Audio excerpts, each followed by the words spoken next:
el Mesías y el Pesaj. Tremenda enseñanza. Vamos a hacer una pequeña oración antes de iniciar con la enseñanza.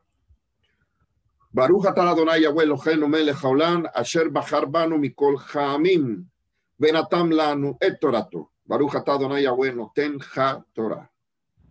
Bendito eres tú, soberano Yahweh, nuestro poderoso, Rey del universo, que nos has elegido de entre las naciones y nos has dado la Torah. Bendito eres tú, soberano Yahweh, que da la Torah. Noten ha-Torah. Amén y amén. Aleluya. Aleluya. Muy bien, amados hermanos. Vamos a empezar hablando del tema el Mesías y el Pesaj. Me ayuda con los versos, amado, a medida que vamos avanzando. Muy bien.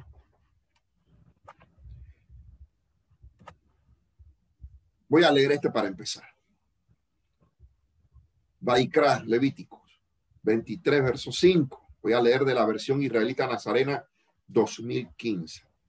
Dice así: en el primer mes, el día 14 del mes, entre las 2 tardes, habrá una ofrenda de Pesaj a Yahweh. La primera celebración anual en el año bíblico hebreo es el Pesaj, casualmente, o también llamado la Pascua. Su nombre hebreo proviene del término hebreo Pesaj, que en el Strong es el número 6452, y el cual significa brincar, saltar, encima, pasar, librar. Es una alusión directa al evento narrado en Éxodo 12, cuando el pueblo israelita fue librado de la plaga, de la muerte, de los primogénitos. En el verso que leímos arribita, en Vaikra, en Levítico 23:5, tenemos una palabrita interesante. Dice que en el primer mes, el día 14 del mes, entre las 2 tardes. Para los que no han todavía estudiado el tema con nosotros, ese término entre las 2 tardes significa lo siguiente. El pueblo de Israel tiene dividida la tarde en 2 espacios. Una primera tarde y una segunda tarde más avanzada, que va más o menos entre las 12 de mediodía y las 3 de la tarde sería la primera tarde, y la segunda tarde, ya para caer la noche, es más o menos entre las 3 de la tarde y las 6 de la tarde. Esa es la primera y la segunda tarde. Entonces, cuando se habla de entre las 2 tardes, sería aproximadamente golpe de 3 de la tarde en Aretz o en la tierra de Israel. Entonces, a esa hora, en el día 14, bíblicamente, era que se sacrificaba el Pesaj, porque este término, ofrenda de Pesaj, va dirigido directamente al sacrificio del cordero. Corbán ha-Pesaj, o sea, el sacrificio del cordero. Básicamente que la fiesta de Pesaj era el sacrificio del cordero. Básicamente es eso. Y esta fiesta pues va anexada, o se ha anexado a la fiesta de panes sin leudo de 7 días, porque inmediatamente al ponerse el sol, arrancamos con Hamatzot y tenemos el cordero ya asado, y tenemos panes sin levadura, tenemos las hierbas amargas y todo esto. Muy bien, vamos a dar un breve trasfondo histórico del Pesaj. Como muchos de ustedes probablemente ya saben o ya conocen, el antiguo pueblo israelita estuvo viviendo en Egipto por muchos años. Y gran parte del tiempo que vivió allí estuvo sometido a la esclavitud, una esclavitud brutal.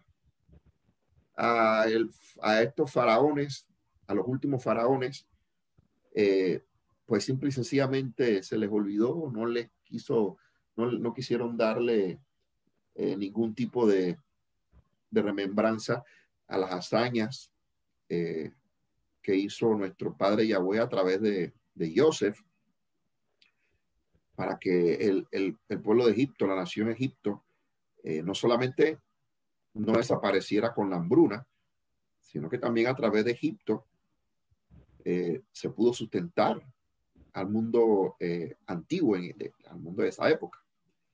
Y a estos faraones pues se les olvidó, se olvidaron de eso, de ese no pequeño detalle, de ese tan grande detalle, y pues esclavizó a la nación de Israel. Eso fue terrible. Y estas cosas ya habían sido profetizadas a Abraham muchos años antes de que ocurrieran. Imagínense, ya nuestro padre le había revelado a Abraham todos estos acontecimientos. Y para eso vamos a leer el siguiente pasaje. ¿Me ayuda, por favor, amado? Entonces dijo a Abraham: ten por cierto que tu simiente será peregrina en tierra ajena, y servirá a los de allí, y serán afligidos por ellos 400 años. Bereshit, Génesis 15:3. Muchas gracias, amado. Esta versión es la Reina Valera Restaurada 2016. Estamos tratando de utilizar varias versiones para que vean cómo se van traduciendo los pasajes, ¿no? La buscamos porque de repente dan un poquito más de sentido el pasaje, ¿no? Entonces, al pasar los años, el pueblo de Israel clamó a Yahweh por libertad. ¿Me ayuda, amado? Mucho tiempo después murió el rey de Misraim, Egipto. Los israelitas gemían bajo la esclavitud y clamaban, y su clamor por liberación de la esclavitud subió hasta Ja Elohim, el Todopoderoso. Elohim oyó su queja y se acordó de su alianza con Abraham, Isaac y Jacob. El Poderoso miró a los israelitas y tomó nota de ellos. Shemot, Éxodo 2, del 23 al 25. Muchas gracias, amado. El Todopoderoso levanta a Moshe como líder, al cual envía a solicitar al faraón de Egipto que deje al pueblo israelita en libertad. Por favor, amado. Por lo tanto, ven, que te voy a enviar donde el faraón, y tú libertarás a mi pueblo, los israelitas de Misraim. Shemot, Éxodo 3. Muy bien, como era de esperarse, el faraón no les iba a dejar ir sin presentar oposición. Ahora, ¿por qué ocurrió esto? ¿Porque el faraón lo quiso? No, no, amado, miren, yo creo que con la segunda plaga que nuestro padre le envió a Egipto, el faraón ya lo hubiera dicho al pueblo, saben que váyanse de aquí.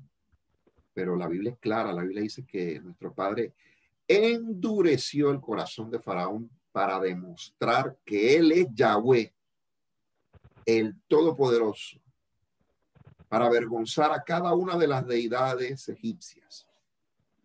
Por eso le endureció el corazón a faraón, inclusive para humillarlo, porque el faraón, era considerado un dios. Y voy a abrir un pequeño paréntesis, algo histórico muy interesante. La gente consideraba a faraón un dios, a tal punto de que cuando faraón tenía que hacer sus necesidades fisiológicas, él supuestamente se iba al río Nilo a bañarse, supuestamente. Pero él aprovechaba ahí, se metía al Nilo y no solo se bañaba, sino que hacía sus necesidades muy discretamente para que las personas no se dieran cuenta que en realidad él era un hombre, porque los dioses no hacen necesidades fisiológicas. Es un aporte histórico, ¿no? Es muy, Interesante. De verdad que sí. Entonces, tenemos este pasaje. Voy a leerlo. Dice, y Moshe llevó consigo los huesos de Joseph, quien había exigido un juramento de parte de los hijos de Israel, diciendo, Elohim se asegurará de tomar nota de ustedes, entonces sacarán mis huesos de aquí con ustedes. Shemot, Éxodo 13, 19. E incluso les agravó su trabajo servil. ¿Me ayuda, amado, por favor? Aquel mismo día el paró les ordenó a los capataces y supervisores del pueblo y dijo, no le provean más al pueblo la paja para hacer ladrillos como antes, que vayan ellos mismos a recoger la paja, pero impónganle la misma cuota de ladrillos que han estado haciendo hasta ahora. No se la reduzcan, que son unos flojos. Por eso es que claman. Déjennos ir a sacrificarle a nuestro poderoso, nuestro Elohim. Que le den trabajo más pesado a los hombres, que se ocupen en eso y no presten atención a promesas engañosas. Shemot, Éxodo 5, del 6 al 9. Es por esta razón, por lo que acabamos de leer ahorita, por esa doblada de trabajo injustificada y totalmente irracional e inhumana, porque imagínense, hacer ladrillos sin paja, se puede hacer, pero ¿cuánto va a demorar eso en pegar? Dos, no va a tener la misma fuerza, porque la paja junta mejor cuando seca el barro y queda el ladrillo más fuerte. Entonces fue terrible todo esto que pasó el pueblo de Israel. Entonces es por esto que Yahweh le envía estas 10 plagas al pueblo de los egipcios. La historia la pueden ver en Éxodo capítulos del 7 al 12. Ahí se narra todas las plagas que nuestro Padre envía a este pueblo. De modo que el faraón concediera la libertad del pueblo hebreo. De las 10 plagas enviadas sobre Egipto, es la última que merece una especial atención, ya que sienta las bases para la celebración del Pesaj. Esta última plaga consistió en la muerte de todos los primogénitos de Egipto. Antes de enviar esta plaga, el Todopoderoso impartió unas instrucciones muy específicas al pueblo hebreo, las cuales están descritas en Éxodo 12. En primer lugar, se les ordena a cada familia sacrificar un cordero, macho de 1 año y sin defecto. Aquí tenemos la instrucción. Adelante, amado. Hablen a toda la congregación de Israel diciendo, en el 10 de este mes tómese cada uno un cordero por las familias de los padres, un cordero por familia. Mas si la familia fuere pequeña, que no baste a comer el cordero, entonces tomará a su vecino inmediato a su casa, y según el número de las personas, cada uno conforme a su comer, calcularán sobre el cordero. El cordero será sin defecto, macho de 1 año. Lo tomarán de las ovejas o de las cabras.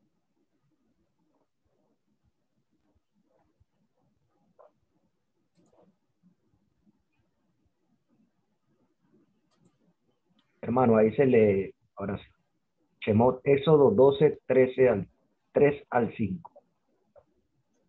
Sí, un detallito allí. Ahora, el pueblo fue instruido a marcar los dinteles de las puertas de sus viviendas con la sangre del cordero que debían sacrificar. Esto serviría como una señal, de modo que la plaga final no afectara a las familias cuya vivienda estaba marcada con la sangre, o sea, los hogares de las familias hebreas. De este evento es que se deriva la palabra Pesaj, en alusión a que la muerte pasó por encima de los hogares de los hebreos y no les afectó. Veamos los pasajes. Adelante, amado. Tomarán un poco de la sangre y la pondrán en los dos postes de la puerta y en el dintel de la casa donde habrán de comer. Shemot, Éxodo 12:7. Porque esa noche yo pasaré por la tierra de Mizraim, Egipto, y derribaré a cada primogénito en la tierra de Mizraim, tanto de hombre como de bestia, y les haré juicio a todas las deidades de Mizraim, yo Yahweh. Y la sangre sobre las casas donde estén ustedes será una señal para ustedes. Cuando yo vea la sangre, pasaré sobre ustedes, de modo que ninguna plaga los destruya a ustedes, cuando yo azote la tierra de Mizraim. Shemot, Éxodo 12, del 12 al 13. El cordero pascual debía consumirse con hierbas amargas, pan sin levadura y de forma apresurada, ya que en esa misma noche, amado, esto se estará viendo en Facebook la enseñanza. Ahí dice que está en vivo. Sí, que parece que tengo un problemita aquí. Entonces, el cordero pascual debía consumirse con hierbas amargas, pan sin levadura y de forma apresurada, ya que esa misma noche saldrían de Egipto. Adelante, amado. Y aquella noche comerán la carne asada al fuego y panes sin levadura. Con hierbas amargas lo comerán, y así van a comerlo, ceñidos sus lomos, su calzado en sus pies y su bastón en su mano. Lo comerán apresuradamente. Es la Pesaj, Pascua de Yahweh. Shemot, Éxodo 12, 8 y 11. Muchas gracias, amado.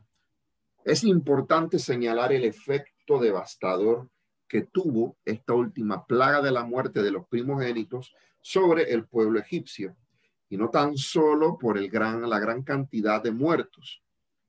Para el pueblo egipcio, los primogénitos tenían suma importancia, ya que eran los herederos principales de cada familia. En el caso de la familia real, o sea, la familia de Paró, el primogénito era el heredero al trono de Egipto y era considerado casi como un ser divino. Tenemos un artículo de Wikipedia titulado Faraón, y este artículo nos indica lo siguiente. Dice así: los faraones fueron considerados seres casi divinos durante las primeras dinastías y eran identificados con el dios Horus. A partir de la dinastía quinta, también eran hijos del dios Ra. Normalmente no fueron deificados en vida. Era tras su muerte cuando el faraón se fusionaba con la deidad Osiris y adquiría la inmortalidad y una categoría divina, siendo entonces venerado como Dios más en los templos. Por consiguiente, la muerte de los primogénitos implicaba una ruptura en la línea de sucesión real para el trono de Egipto.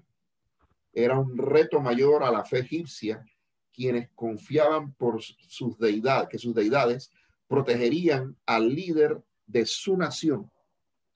Luego de esta gran plaga, el faraón no tuvo otra opción que simplemente dejar ir al pueblo hebreo. Vamos a leer este pasaje. ¿Me ayuda, por favor, amado? Y el Paró se levantó en la noche con todos sus cortesanos y todos los misritas, los egipcios, porque había un fuerte clamor en Mizraim, porque no había una casa en la que no hubiera alguien muerto. Convocó a Moshe y a Aarón en la noche y les dijo: levántense, salgan de entre mi gente, ustedes y los israelitas con ustedes.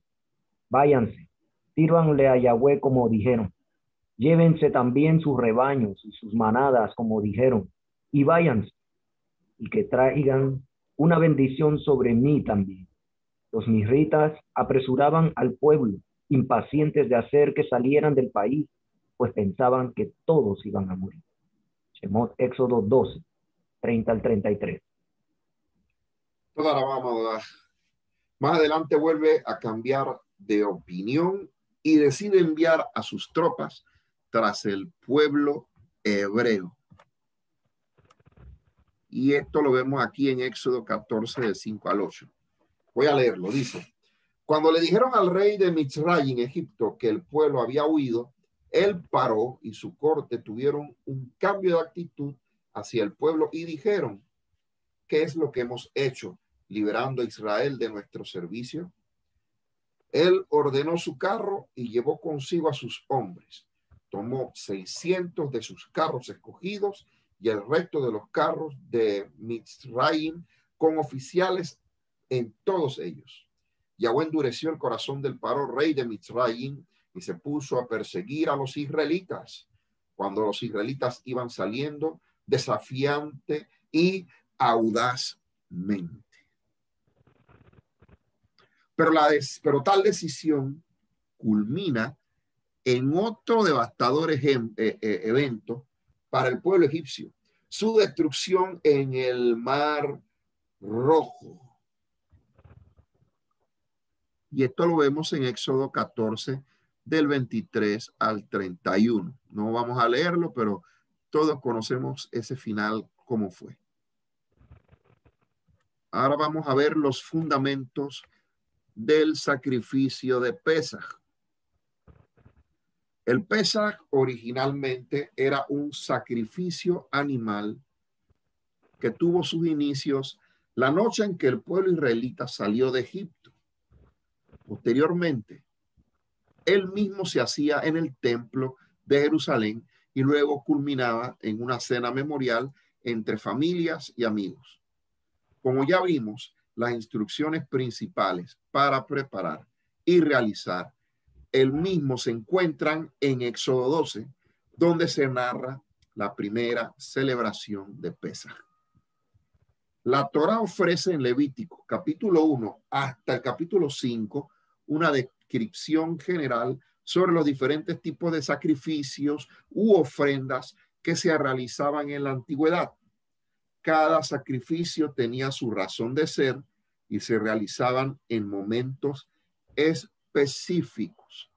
Aunque no es el tema primordial de esta enseñanza, vamos a ver brevemente los diferentes tipos de sacrificios que se realizaban.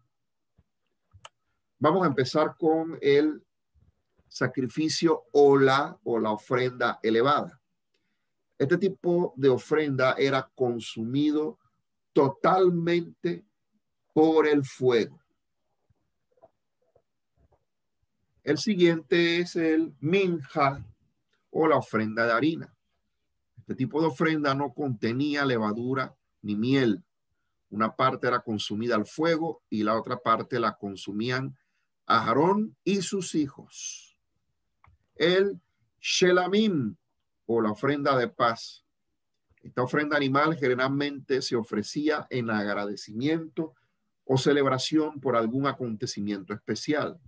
Una parte era consumida al fuego y la otra parte era consumida por la persona que la ofrecía, su familia y amigos, no más tarde del segundo día después de ofrecerse. Y esta referencia la encontramos en Vaikra, Levítico, capítulo 19, los versos 5 al 7. Tenemos la ofrenda hatat, ofrenda para faltas involuntarias. Esta ofrenda se realizaba para expiación de las faltas cometidas sin darse cuenta o sin saberlo. Tenemos la ofrenda Asham, o ofrenda por la culpa.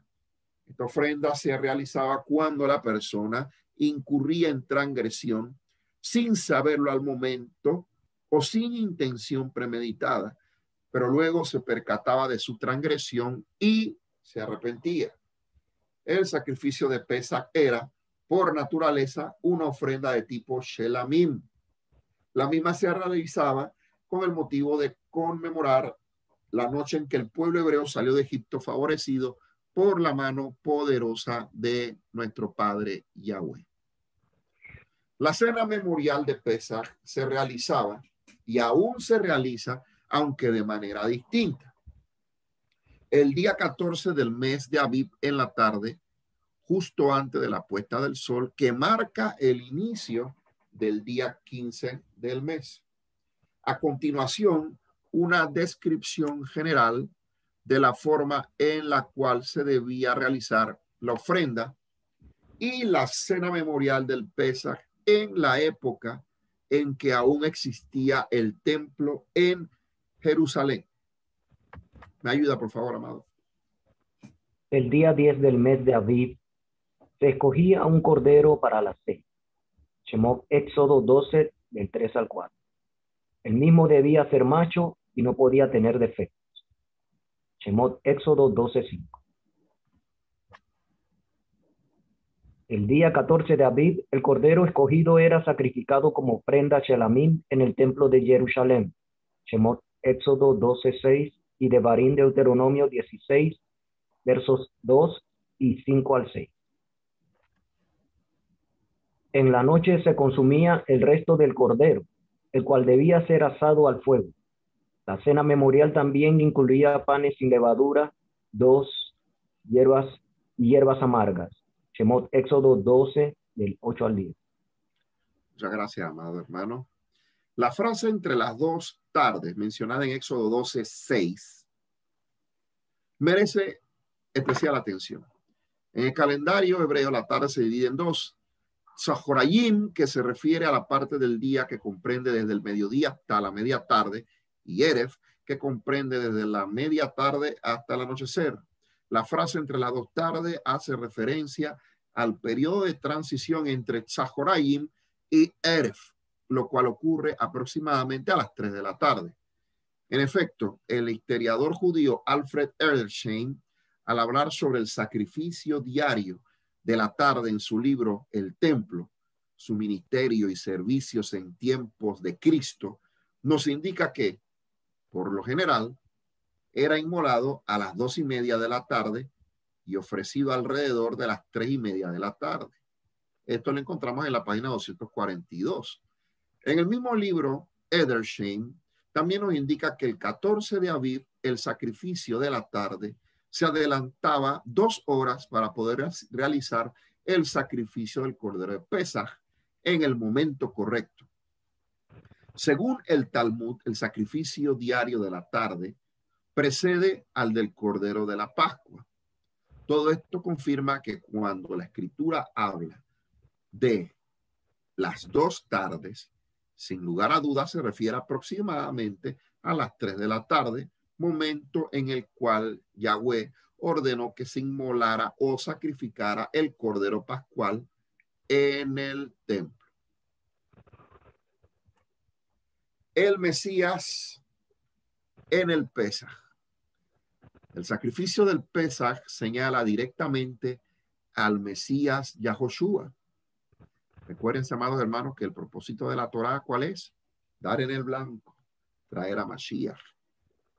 Y Pesaj señala directamente al Mesías Yahoshua. Él es el centro y él es la razón del ser del Pesaj. Shaul Pablo lo confirma al referirse al Mesías como nuestra Pascua. ¿Me ayuda, por favor? Limpien pues la vieja levadura, para que sean nueva masa, como son sin levadura, porque nuestra Pascua, que es el Mesías, fue sacrificada por nosotros. Corintiín Aleph, 1 Corintios 5, verso 7. Esto no es un invento de Shaul Pablo. Para empezar, la muerte del Mesías coincide con el momento en que se sacrificaba el cordero de Pesaj en el templo. Ya habíamos mencionado que el cordero era sacrificado entre las 2 tardes. Esto está en Éxodo 12:6, lo cual corresponde aproximadamente a las 3 de la tarde o a las 15 horas. No es casualidad que la escritura mencione la hora exacta en la cual Yahoshua murió como evidencia de que el Mesías estaba siendo sacrificado como el cordero pascual. ¿Me ayuda, amado? Como a la hora novena, Yahoshua exclamó en alta voz, Eli, Eli, lema shebactani, que significa, Elohim mío, poderoso mío, ¿por qué me has desamparado? Cuando algunos de los que estaban allí lo oyeron, dijeron, ese está llamando a Elías. Y enseguida uno de ellos corrió, cogió una esponja, la llenó de vinagre y poniéndole en una vara, le dio de beber. Pero otros decían, déjalo, vamos a ver si viene Elías a librarlo. Pero Yahoshua clamó otra vez en alta voz y entregó el espíritu. Mateo 27, 46 al 50. ¿Por qué se menciona como la hora novena y no simplemente se dice a las 3 de la tarde o a las 15 horas? Esto es una referencia a la hora en que se estimaba que salía el sol, lo cual corresponde a aproximadamente las 6 de la mañana. Contando desde esa hora, las 3 de la tarde sería la hora novena. De hecho, el historiador judío Joseph ben Matityahu, comúnmente conocido como Flavio Josefo, nos indica en su obra literaria, La Guerra de los Judíos, que los corderos pascuales eran sacrificados desde la novena hasta la 11ª hora. Libro 6, capítulo 9, sección 3, lo cual equivale aproximadamente al periodo comprendido entre las 3 y las 5 de la tarde. Este dato es una evidencia más de que sin duda Yahoshua estaba tomando el lugar del Cordero Pascual al momento de morir. Las frecuentes referencias al Mesías como el Cordero inmolado en el libro de Apocalipsis y Revelaciones son un recordatorio constante del rol de nuestro Mesías en el Pesaj. ¿Me ayuda, amado? Y miré, y he aquí en medio del trono y de los 4 animales, y en medio de los ancianos, estaba un cordero como inmolado, que tenía 7 cuernos y 7 ojos, que son los 7 espíritus del poderoso enviados en toda la tierra. Hasión, Revelaciones 5, 6. ¿Qué decían en voz alta? El cordero que fue inmolado es digno de recibir el poder y riquezas y sabiduría y fortaleza y honra y gloria y alabanza. Hasión, Revelaciones 5:2. Muchas gracias, amado hermano. ¿Qué hace tan especial el sacrificio del Mesías como Cordero de Pesaj? ¿Y por qué era necesario un sacrificio como el que hizo el Mesías si ya existía el sacrificio de Pesaj? En primer lugar, para entender este detalle, debemos tener claro la razón de los sacrificios de animales. Según la Escritura, toda falta cometida requiere derramamiento de sangre para ser perdonada. Voy a leer este pasaje. Pues según la Torá, casi todo se purifica con sangre, y sin derramamiento de sangre no hay perdón. Hebreos 9:22, versión israelita nazarena, 2015.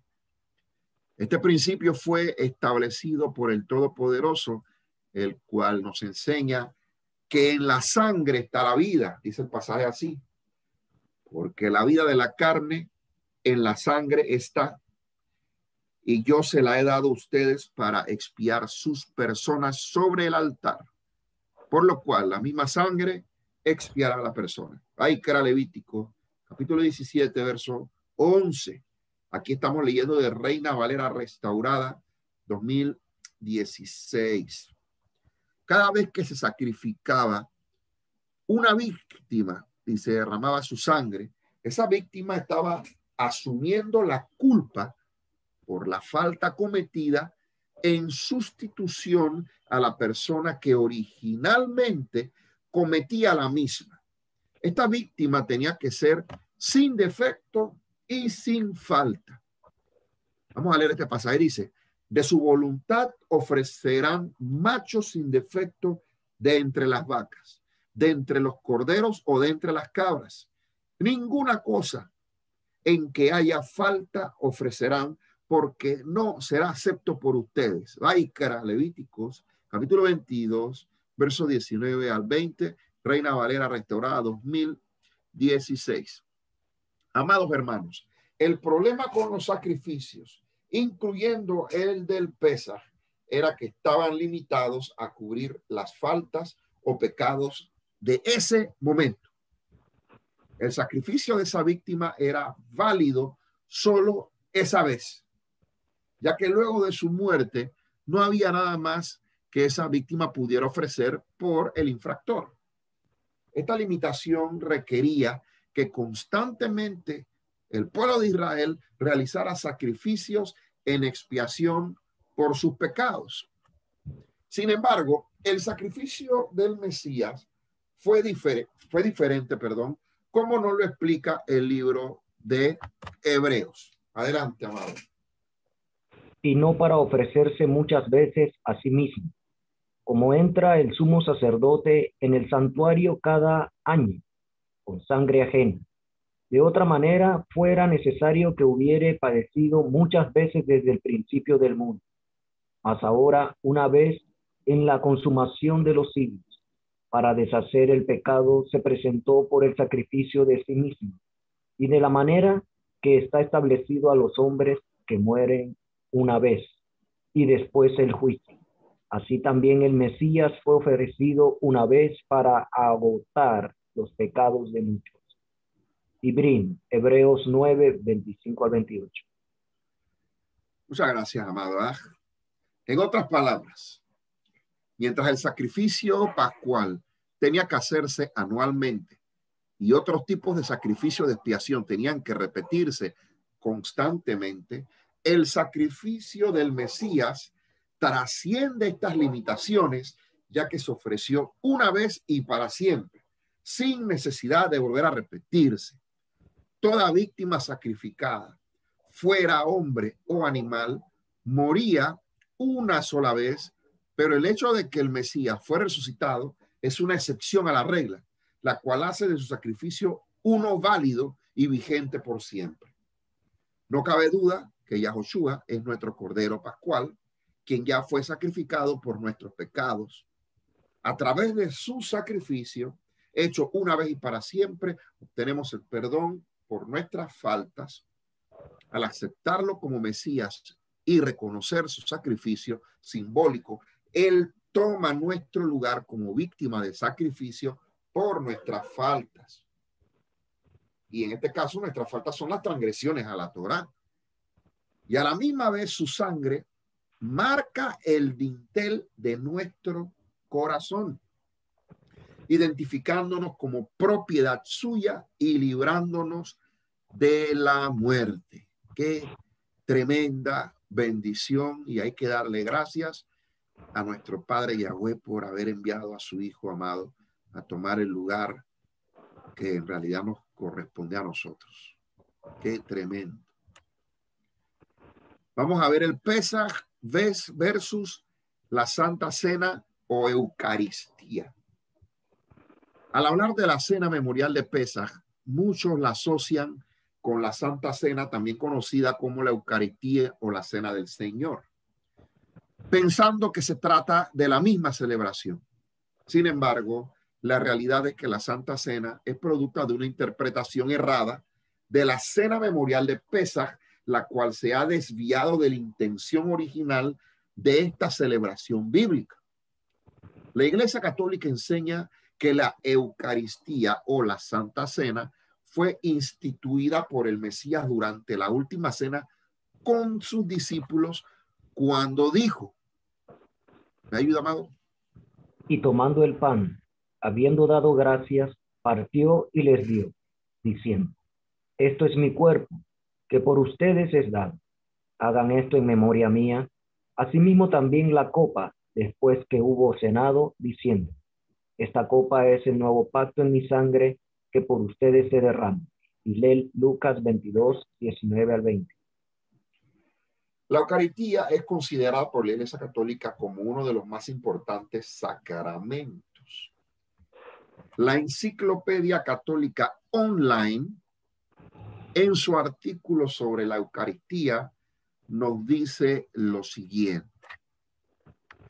La Iglesia honra a la Eucaristía como a uno de sus misterios más altos, puesto que por su sublimidad e incomprensibilidad no desmerece en nada de los conexos misterios de la Santísima Trinidad y la Encarnación.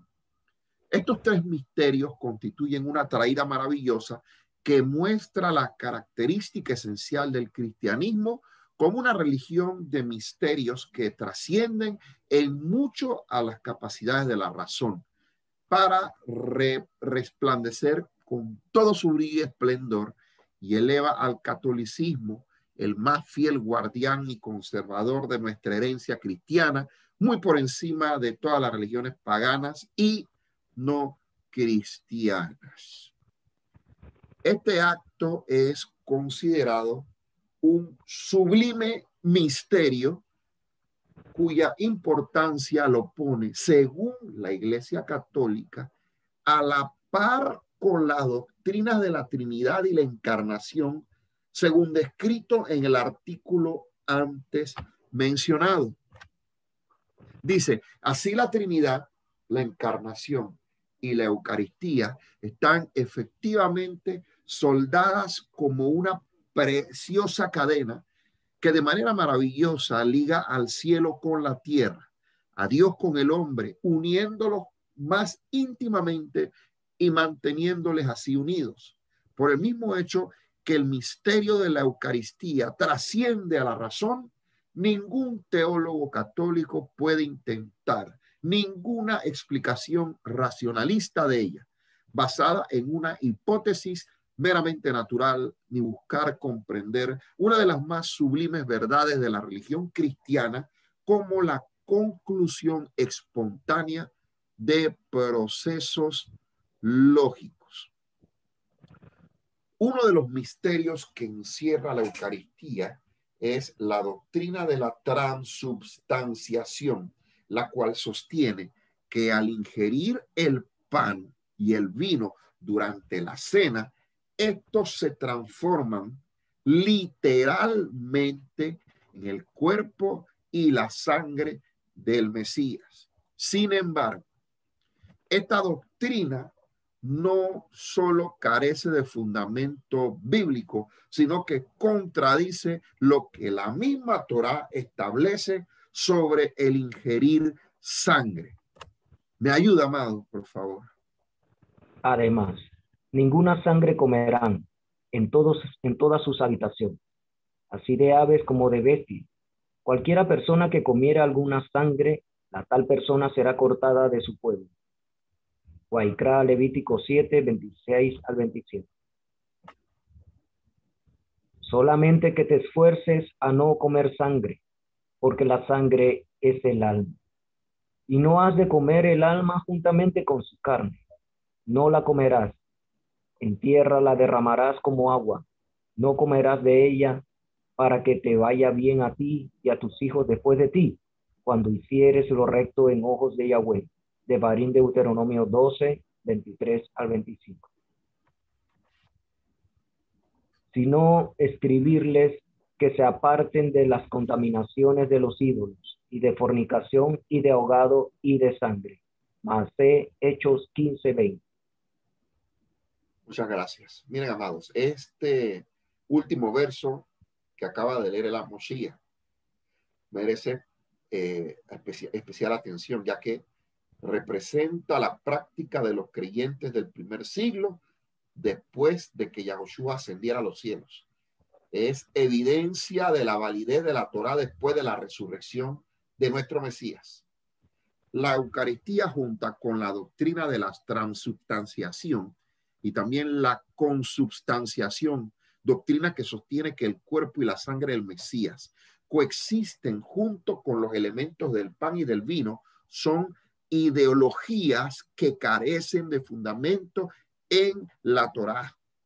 No hay sentido alguno en que Yahweh ordene no consumir sangre alguna para luego cambiar de opinión y establecer un ritual en el cual se esté consumiendo la sangre del Mesías, contradiciendo su propia Torah.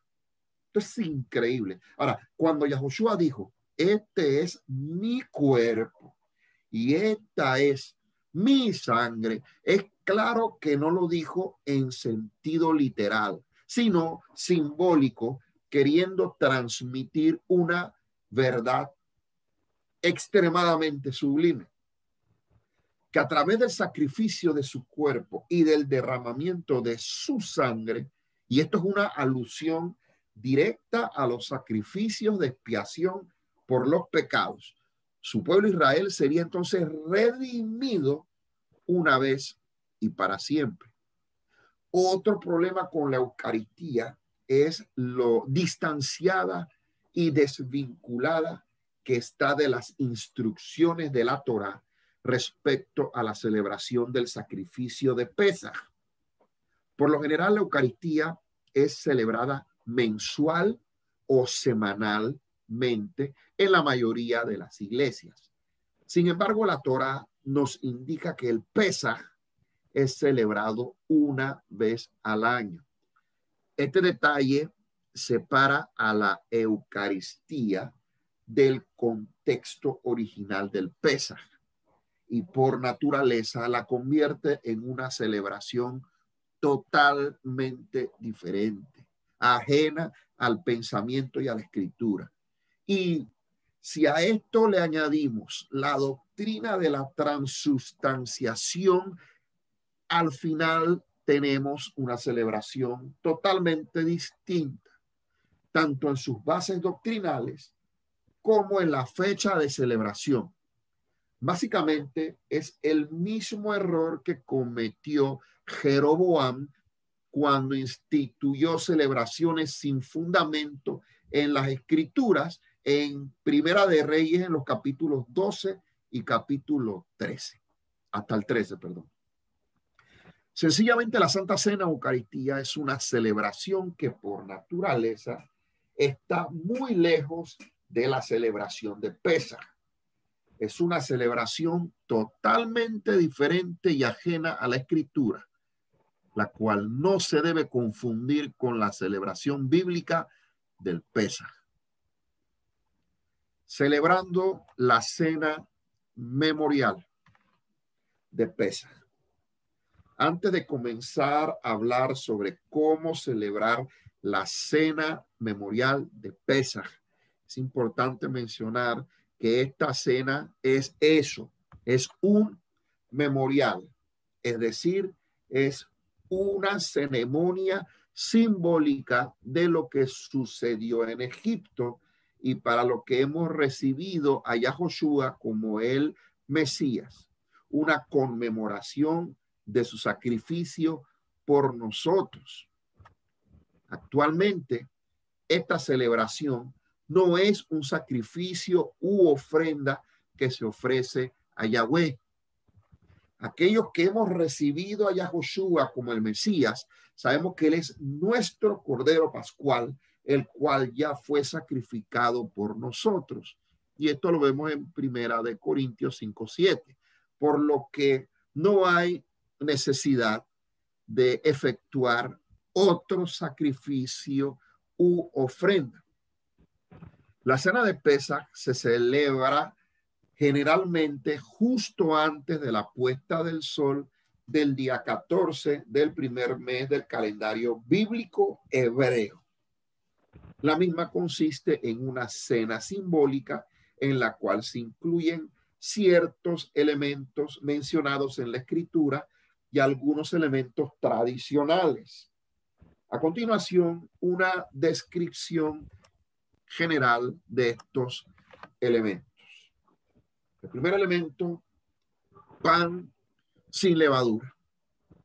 Dado el hecho de que la cena memorial de Pesaj marca también el inicio de la celebración de la fiesta de los panes sin levadura, Matzot, es necesario preparar de antemano o conseguir ya preparado pan sin levadura, de modo que se cumpla con este mandamiento.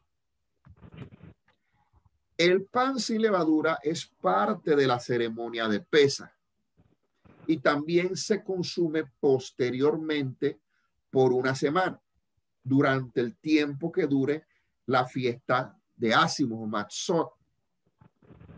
En el contexto de esta celebración, la levadura es símbolo de varias cosas: el orgullo, el pecado y la falsa enseñanza o doctrina. El consumir pan sin levadura nos enseña que debemos limpiar nuestra vida de orgullo, del pecado y de falsas enseñanzas. Ahora vemos lo que son las hierbas amargas. En la antigüedad, Yahweh ordenó a los israelitas consumir el cordero de Pascua con hierbas amargas, que en hebreo se dice maror. Hoy día no consumimos cordero, ya que entendemos que el Mesías Yahoshua es nuestro cordero pascual.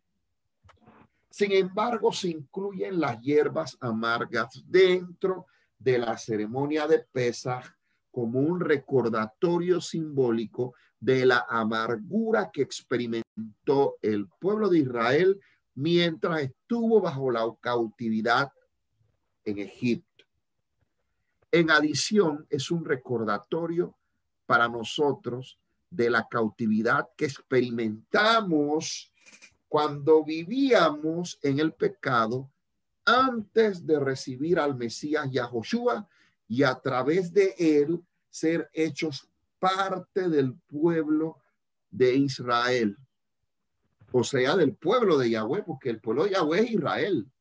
No hay otro pueblo. Israel es el único pueblo. Este pueblo está dividido en dos casas, casa de Israel y casa de Judá. El pueblo gentil o las naciones no son parte del pueblo. Tienen que hacerse uno con el pueblo. O sea que la salvación viene de Elohim a través del Mesías, pero el pueblo, las naciones tienen que unirse a la única nación que el Padre llama mi pueblo, porque es a este pueblo que le dio pactos, promesas, alianzas, la Torá. De ahí salen los patriarcas, los jueces, los profetas. De este pueblo nace nuestro Mesías, cumpliendo con las profecías. Y es a través del rey de este pueblo, Yahoshua, que gobernará en el milenio a todas las naciones que logren pasar vivas tanto la gran tribulación como la ira de Elohim. De toda raza, de todo credo, creencia, gente buena que van a entrar vivas al milenio, pero es a través del pueblo de Israel y de los nacionales del pueblo, o sea, los que hayamos recibido el cuerpo transformado, que vamos a gobernar a las naciones. ¿Con qué cosa? Con vara de hierro. Entonces, el término maror o hierbas amargas no especifica algún tipo de hierba en particular. Por lo tanto, se pueden utilizar vegetales como el apio, el rábano, el perejil o incluso la lechuga. También pueden usar aquí en Panamá le llamamos recao verde, culantro, cilantro, cebollina, que es el retoño de la cebolla, la parte de arriba, la parte que se ve. Berro, para los que nos encanta el berro, también lo pueden usar, es una hierba amarga. Es más, yo creo que si ustedes se comen el berro van a recordar de dónde nos sacó nuestro padre, porque es bien amarga. Vino o jugo de uva. Este es otro elemento importante en la cena de Pesaj, ya que es el fruto de la vid. Generalmente se utiliza vino tinto y, ojo, con mucha moderación, o en su defecto, para los que aún no no han aprendido a controlarse y ¿por qué lo menciono? Porque puede que hayan personas que hayan salido del mundo siendo alcohólicos. Y entonces, si no tienen dominio propio y compran 2, 3 botellitas de vino y se toman y se van en exceso, entonces pueden caer en borrachera. Y entonces ya estarían pecando. Así que, amados hermanos, nuestra recomendación es que si usted no tiene autodominio en ese aspecto, mejor use un jugo de uva y ya se acabó. Y no peca y se porta bien y no pasa su vergüenza. La tradición judía acostumbra a utilizar 4 copas de vino durante la ceremonia. La copa de la santificación, la copa del juicio, la copa de la redención y la copa de la alabanza, cuyos nombres se obtienen de Shemot, Éxodo capítulo 6, verso 6.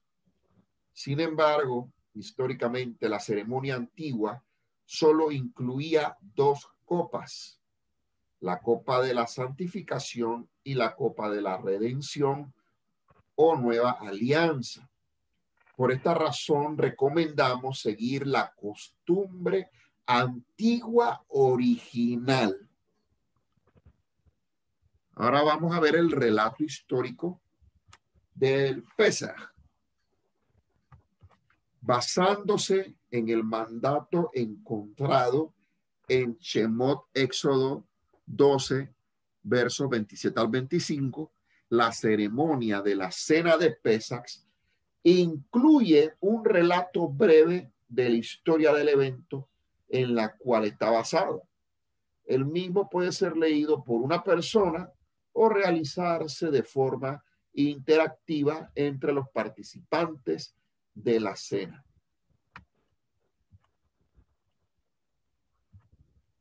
Ahora veamos la cena de Pesaj.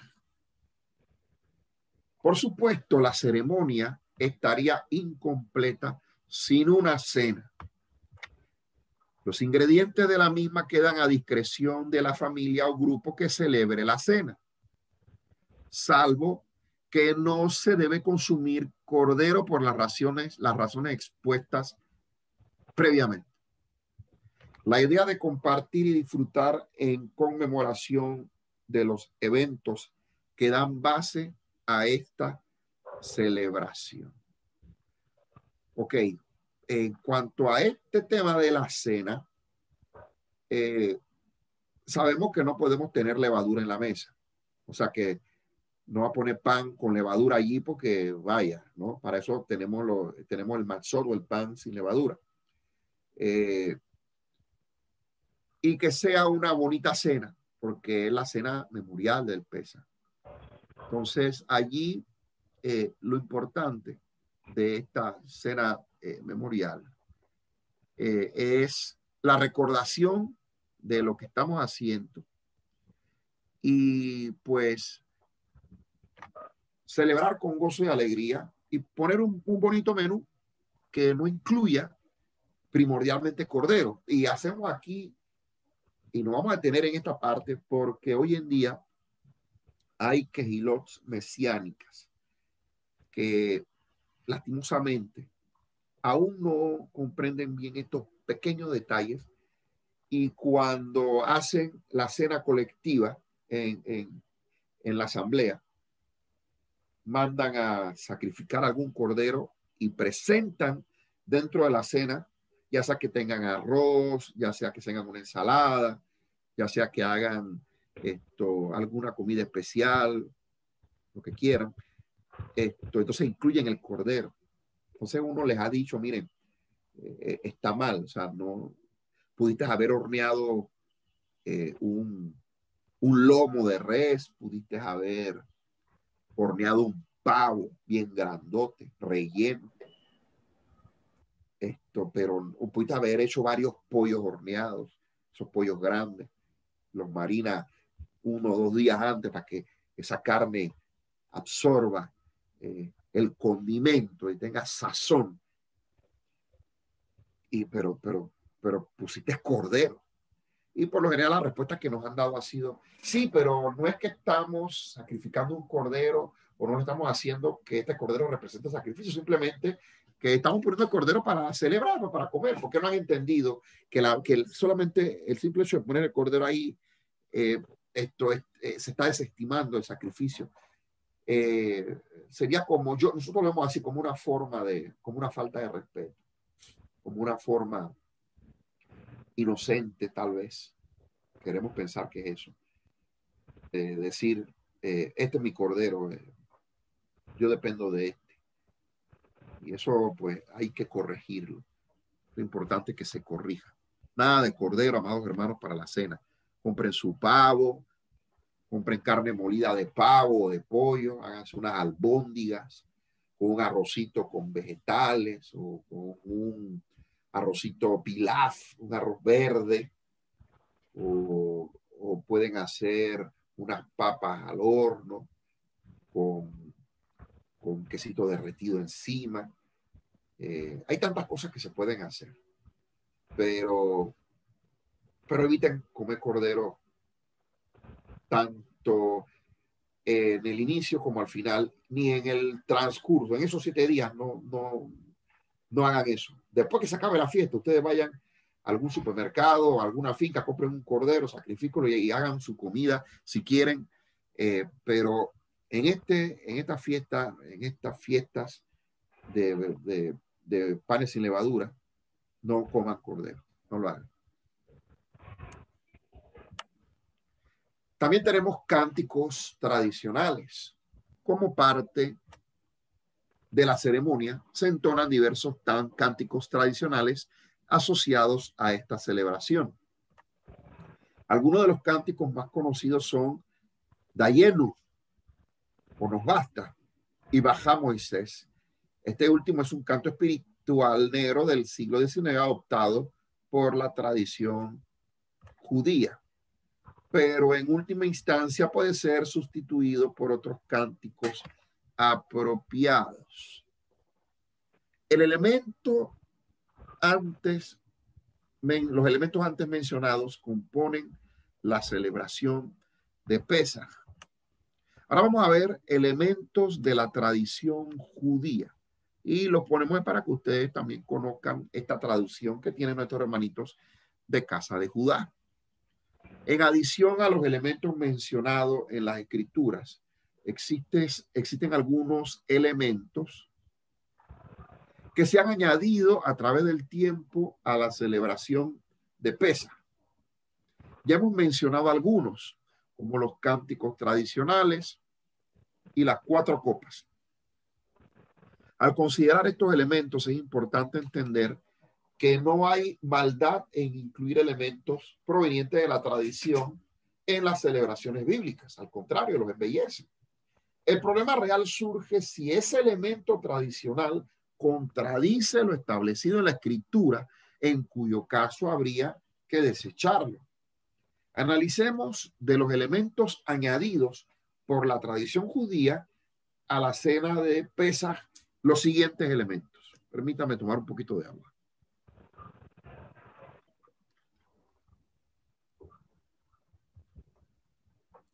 Primer elemento, el hueso del cordero. Miren que aquí en este plato, en esta foto de este plato, tenemos el elemento. Aquí está, el hueso del cordero. Aquí lo ven. Como parte de la ceremonia tradicional judía, se utiliza un hueso de cordero en símbolo del sacrificio que se hacía cuando el templo existía.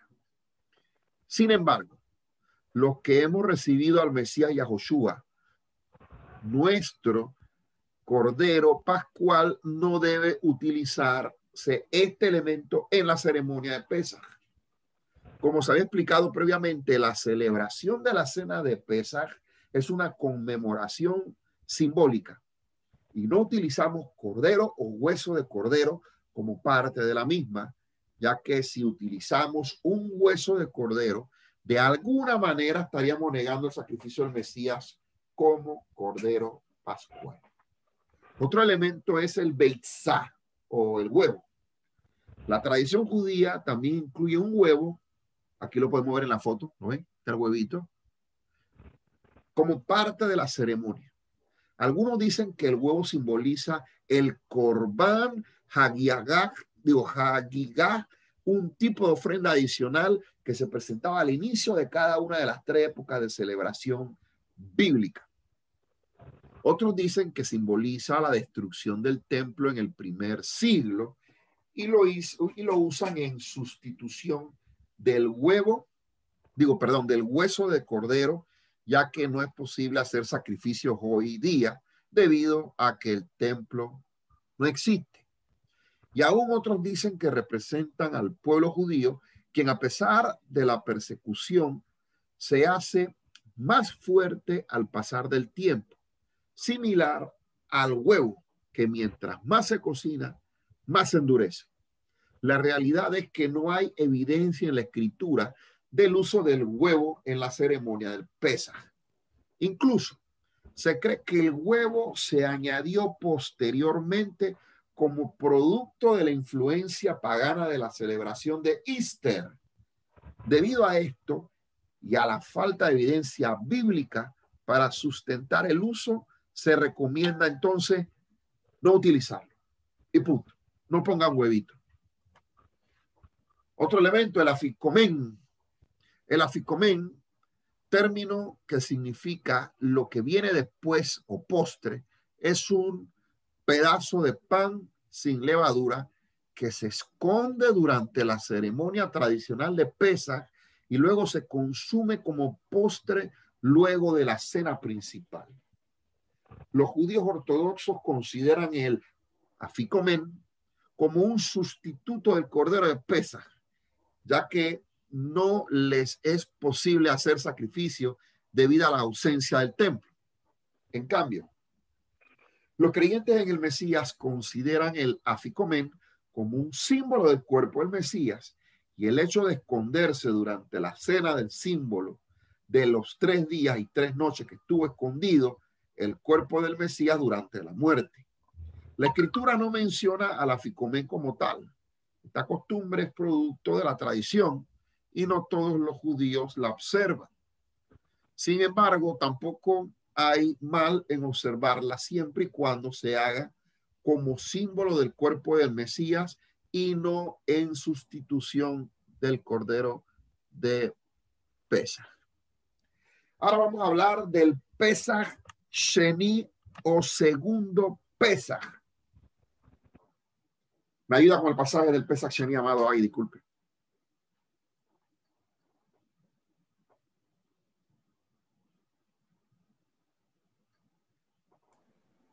Ya le ayudamos, estimado. Dice Números 9, del 10 al 12.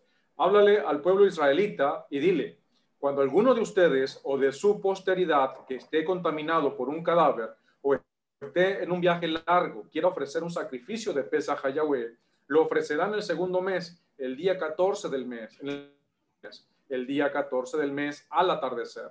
Lo comerán con pan sin levadura y hierbas amargas, y no dejarán nada de él hasta la mañana. No le quebrarán ningún hueso, lo ofrecerán en estricta armonía con la ley del sacrificio de Pesaj. ¿Me escuchan, verdad? Sí, se le escucha, estimado Abraham. Okay. Adelante. Ok, esto se conoce como Pesaj Sheni o Segunda Pascua y debe celebrarse al caer la tarde del día 14 del segundo mes del calendario hebreo. Las instrucciones para celebrar el Pesaj Sheni son las mismas que el primer Pesaj. Conclusión. La cena memorial de Pesaj es una celebración llena de mucho significado. Y para los creyentes en el Mesías Joshua, esta celebración toma un sentido aún más completo, pues vemos en el Mesías el cumplimiento de lo predicho por los profetas de la antigüedad respecto a la redención de Israel. Con este entendimiento, prepararemos para profundizar todavía más en esta figura de redención, el estudiar temas como la fiesta de Hamatzot, que ya la vimos, la cual está vinculada con la celebración del Pesaj. También invitarlos para el cierre del Shabbat a las 4:30 p.m. hora de Panamá, donde vamos a tener un conversatorio abierto sobre todas las preguntas que ustedes quieran hacer concerniente a Pesaj, a panes sin levadura y a Bikurim, para que podamos ayudarlos y estén más tranquilos, porque sé que hay inquietudes, siempre hay inquietudes cuando vienen estas fiestas.